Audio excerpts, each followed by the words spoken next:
آمین وَلِلَّهِ عَلَى النَّاسِ حِجُّ الْبَيْتِ مَنِ اسْتَطَاعَ إِلَيْهِ سَبِيلًا۔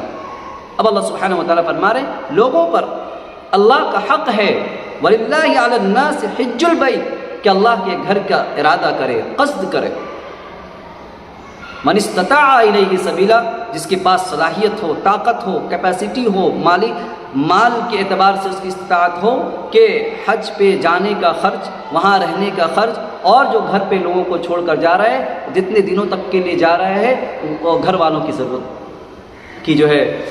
ضرورت کو سامنے رکھتے ہوئے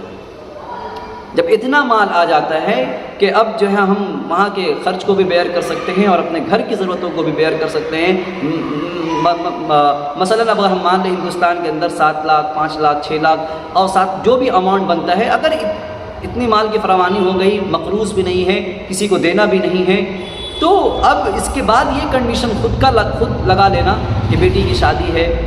اور ابھی فلاں کام کرنا ہے، دکان خریدنی، یہ نہیں۔ جب مال آ جائے تو کوشش نہیں بلکہ حج فرض ہو گیا ہے، حج فرض ہو گیا ہے۔ اب چاہیے کہ وہ کسی چیز کی فکر نہ کرتے ہوئے وہ جو ہے سب سے پہلے اپنے حج کی تیاری کرے، اور ایسے ہی نہیں، ایسا نہ سمجھیں کہ حج سے جو ہے مال میں زوال آ جائے گا یا پھر کاروبار ٹھپ پڑ جائے گا یا پھر مال میں کمی آ جائے گی۔ نہیں، اللہ نے وعدہ کیا ہے کہ حج کرنے کی وجہ سے اللہ سبحانہ وتعالی مال میں فراوانی اور مال میں برکت کا ذریعہ ایک حج ہے، یہ یقین پیدا کرنا پڑے گا۔ اور جب حج فرض ہو جائے اس کے بعد حج ادا نہ کرے، پھر وہ غریب ہو جائے، تو یاد رکھیے حج کی جو فرضیت ساقط نہیں ہو جاتی، ایک بار حج فرض ہو گیا تو ہو گیا۔ اب ضرورت ہے کہ وہ حج کو جیسے بھی ارینج کر کے، کوشش تو یہ ہو کہ جب حج فرض ہو جائے پوری کوشش کرے کہ اسی سال حج کو چلے جائے، کوتاہی نہ کرے اس میں۔ اللہ تعالی ہمیں اس پہ عمل کی توفیق عطا فرمائے، دین کی صحیح سمجھ کی توفیق عطا فرمائے۔ وَلِلَّهِ عَلَى النَّاسِ حِجُّ الْبَيْتِ مَنِ اسْتَطَاعَ إِلَيْهِ سَبِيلًا وَمَنْ كَفَرَ فَإِنَّ اللَّهَ غَنِيٌّ عَنِ الْعَالَمِينَ۔ اللہ سبحانہ وتعالی نے فرمایا جس نے انکار کر دیا، یعنی اتنے مال کے ہونے کے باوجود بھی نیگلینسی آ گئی اور جو ہے نظر انداز کر دیا، حج نہ کیا، ومن کفر، انکار کر دیا۔ انکار سے مراد یہ کہ نہیں کرنا، یہاں پہ ومن کفر فإن اللہ غنی عن العالمین، تو سن لیجئے اللہ سبحانہ وتعالی تمام جہان والوں سے بے نیاز ہے، غنی ہے اللہ کو آپ کے اور ہمارے حج کی ضرورت نہیں ہے۔ اللہ بس یہی دیکھنا چاہتا ہے کہ ہم نے جو حکم احکام لوگوں پر نافذ کیے ہیں، لوگ اس پر عمل کرتے ہیں کہ نہیں کرتے۔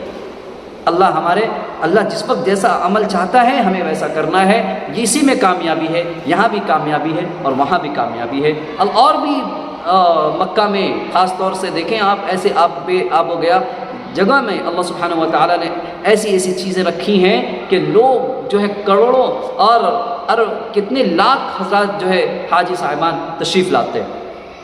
صرف ایک وجہ سے کہ اللہ کا حکم ہے۔ ورنہ آپ ایک چیز دیکھیں کہ کوئی ایسے ٹورسٹ پلیس نہیں ہے، وہاں کوئی ایسے نظارے نہیں ہیں، مگر وہ ایسی مقدس جگہ ہے کہ بس اللہ سبحانہ وتعالی، اور عمارت بھی کوئی خاص ایسی نہیں کہ بہت عمارت، بس اللہ کا حکم ہی ایک ہے کہ اللہ نے اس کو مقدس بنا دیا، اس جگہ کی عظمت ہمارے دل میں ہے، اہمیت ہمارے دل میں ہے۔ اس لیے ہمیں چاہیے کہ ہم اللہ کی اطاعت میں، اللہ کی فرمانبرداری میں، اللہ کے احکامات کو اپنے دل میں سجانے اور اس پہ عمل کرنے کی، اور اس پہ اپنے ذہن کو، اپنے دل و دماغ کو اور اپنے مال کو، اپنے جان کو، سب کو لگا دینے کی ضرورت ہے۔ خاص طور سے مکہ اور خانہ کعبہ اور خود مکہ کے اندر اور آب زمزم، یہ بھی ایک مطلب کہ یونیک چیز ہے۔ اتنا ٹن اوور پانی، کنٹینر پانی جو ہے سپلائی ہوتا ہے، مگر اللہ اس پانی میں کمی نہیں کرتا ہے۔ کتنی چیزیں اللہ نے جو ہے وہاں رکھی ہیں، خوبصورتی بھی الگ ہے، اور وہاں کتنی نشانیاں ہیں۔ تو 2 نشانیوں کو اللہ نے ذکر کیا، ایک مقام ابراہیم کو اور ایک ہے کہ حفاظت کا یہ ذمہ داری۔ ایک چیز اور آپ کو میں بتا دوں کہ زمین جو ہے اس پوری دنیا میں 71% پانی ہے، جو زمین نکلی ہوئی ہے صرف اور صرف 29% ہے، جس پہ ہم لوگ آباد ہیں، جس پہ جو خشکی کا حصہ ہے، خشکی حصہ جو ہے وہ صرف 29% ہے، باقی جو تری کا حصہ ہے وہ 71% ہے۔ مفسرین نے لکھا ہے، آپ ہدایت القرآن پڑھیں، شاید اس کے اندر لکھا ہے کہ جو زمین جہاں سے ابھری ہے، تھا تو پورا پانی ہی پانی، مگر زمین جہاں سے ابھری ہے، جو اوپر خشکی کا جو حصہ ہوا ہے وہ بیت اللہ ہے، جہاں سے جو ہے زمین ابھری ہے، اس جگہ سے پوری زمین پھیلی ہے اور دوسری جگہ سے زمین نکلی ہے جہاں آج ہم آباد ہیں۔ اللہ تعالیٰ کے نصیب کا عمل توفیق عطا فرمائے۔ السلام علیکم۔